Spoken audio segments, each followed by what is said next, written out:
Welcome back once again, all of my low carb friends, and for those of you who are here for the first time, welcome. Today I have a simple recipe for you of keto dump cake. Now, I know that's a weird name, and if you've never heard of a dump cake, you probably are going, what in the world is this?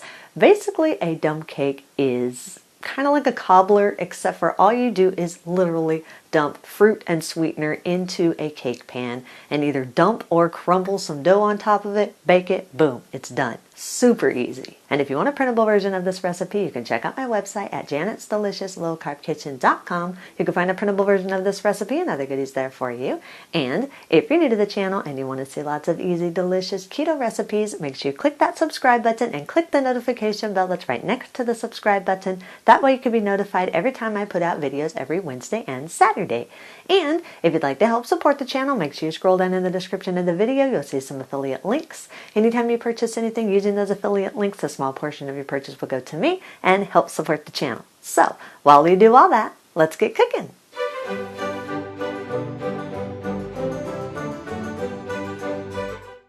Preheat your oven to 375 degrees.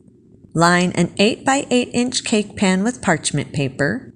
In a medium mixing bowl, combine 420 grams or around 3 cups of mixed berries of your choice. You can use frozen or fresh. I'm using frozen. 100 grams or around a half cup of the granulated sweetener of your choice. You can use more or less depending on how sweet you want your dump cake. And 15 milliliters or around 1 tablespoon of lemon juice. Stir this all together until the sweetener is evenly distributed over the berries. If you don't want to dirty up another bowl, you can always just dump this into your prepared cake pan and mix it together in your cake pan. I like to use a bowl because I have more space to stir everything together to really make sure that the sweetener is evenly distributed. But as I said, if you don't want to dirty up the bowl, you can just dump this right into your cake pan. Once the berries and the sweetener are all mixed together, then set that aside for just a minute or two. And in a separate medium mixing bowl, combine 60 grams or around 9 tablespoons of coconut flour, 9 grams or around 2 teaspoons of baking powder, and a 1/4 teaspoon of salt. Sift or whisk these all together until they're fully combined and there are no lumps in your dry ingredients. Add 4 large room temperature eggs. Make sure they are room temperature so they mix in more smooth. And a 1/4 teaspoon of vanilla extract. You can use more or less of this depending on how much of a vanilla taste you want in the dough. Stir everything all together until it's fully combined and you have a crumbly dough that's formed. Then if you haven't already, take your berry mixture and dump it into your cake pan. You can shake the cake pan around or use a wooden spoon and evenly distribute the berry mixture throughout the cake pan. Then take your bowl with your crumbly dough and crumble the dough over the top of the berries. Make sure you try to keep it evenly distributed while you're crumbling it over the berries. And again, if you need to, from time to time, you can shake the cake pan a little bit to make sure that the dough crumbles are evenly distributed. Once the dough is crumbled over the berry mixture, take a half cup of butter that's been melted and cooled and drizzle it evenly over the top of the berries and the dough. Then place the cake in your preheated oven. Bake at 375 degrees for 35 to 40 minutes or until the filling is bubbly and the topping is lightly golden. Once it's done baking, remove it from the oven and allow it to cool in the pan for at least 10 to 15 minutes so that all the ingredients can set well together. Then cut your desired piece. You can serve this slightly warm if you want to, or just let it cool completely. You can top it with your favorite whipped cream or Cool Whip or some vanilla ice cream, or just leave it as it is without any topping. It's great however you choose to eat it.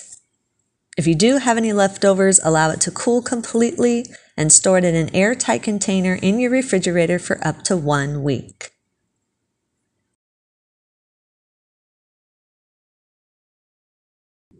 In a large mixer bowl, Combine 4 ounces of very soft cream cheese. You don't want it melted, but you do want it very soft. 42 grams of powdered allulose or the powdered sweetener of your choice. That's roughly about 1/3 of a cup. You can also use more or less according to how sweet you want your Cool Whip substitute to be. And 1 tablespoon of vanilla extract.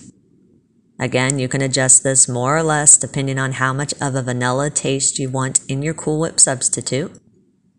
Attach a whisk attachment to your standing mixer and beat on high 1 to 2 minutes or until the mixture is creamy.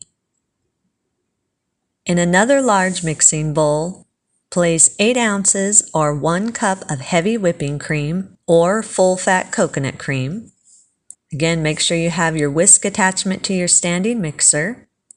Beat on high for around 2 to 3 minutes or until soft peaks begin to form in your cream. Be careful to not overbeat this. You do not want this to be stiff or firm, and you do not want it to turn into butter. So 2 to 3 minutes.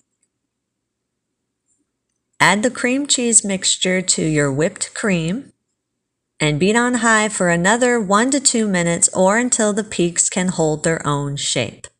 Again, do not overbeat because again, you do not want this to turn into butter. But the mixture should be firm enough to where when you scoop it out with a spoon and you turn the spoon upside down, it should not be sliding off the spoon. It should be nice and fluffy. Once it's all beat together, scoop it into a mason jar or an airtight container of your choice. You can use it immediately or you can store it in your refrigerator for up to 4 days. Eat and enjoy. And that's our recipe of the day. I hope you enjoyed it. If you did and you want to see more videos like this, make sure you click that thumbs up like button, click that subscribe button, leave me a comment if you want to. Let me know if there's any recipes that you'd like to learn how to make and I'll do what I can to get those out there for you. And as always, keep cooking.